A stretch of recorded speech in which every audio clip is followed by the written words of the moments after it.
So, John, I've been waiting for the Tigers to get a big blowout win. Is this the game where that happens? Well, you may have to keep waiting because the schedule does not get any easier for the next few weeks.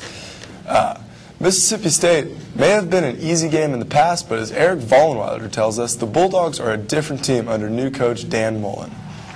LSU has not lost to Mississippi State since 1999, and only one time since have the Bulldogs come close to taking down the Tigers. However, under new coach Dan Mullen, most LSU players expect to see a different type of Bulldog team than they've seen in the past 10 years. You can't just go on out and just treat it like the same games last year. This is a brand new approach, so everybody got to keep their eyes open and cross our T's and dot I's. If anybody assuming it's going to be easy, you can just sit them down and tell them to watch any of the previous games. Defense was always stout. It was always a battle, regardless of the outcome of the score. Mississippi State was always a rough game. So. In order to continue their dominance over the Bulldogs, the Tigers must continue to cause turnovers. LSU safety Chad Jones answered that call, making 2 picks last weekend against ULL. And coaches are motivating us to get turnovers, and everybody taking that to heart and creating that on the field. If the Tigers want to come out of Starkville with a win, they must break their streak of 5 straight day game losses. However, despite their record, LSU center T-Bob Hebert says he enjoys playing under the sun.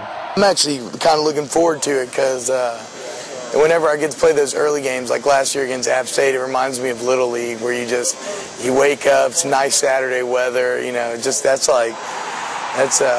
football weather, and that's like kind of football day, and we're excited. I don't think it'll affect us. Eric Vollenweiler for Newsbeat, Eye on LSU.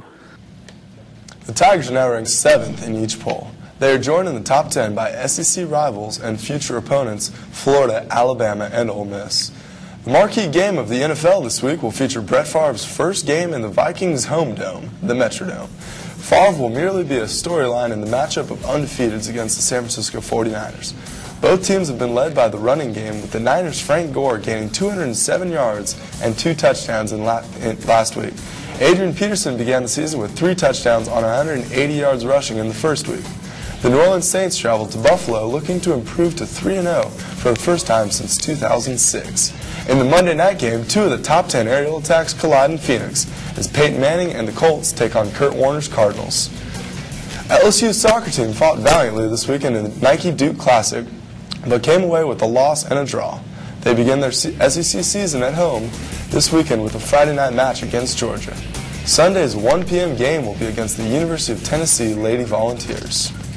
After a weekend full of ups and downs, the Lady Tigers volleyball team will hit the road this weekend. The SEC season started off on the right foot with a big 5-game win against Tennessee on Friday night. Sunday's match against the number 16 Kentucky Wildcats did not end quite as ideally for the Tigers, as they lost in 3 consecutive games. The Lady Tigers will play Friday night at 6 p.m. against the Auburn Tigers. They will continue east to Athens for a Sunday afternoon match against the Lady Dogs of Georgia. And speaking of the University of Georgia Bulldogs, it has been announced that LSU's football game will kick off its game against the Georgia Bulldogs at 2:30 p.m. on CBS. I guess I won't be sleeping until 3 o'clock next Saturday. Thanks, John.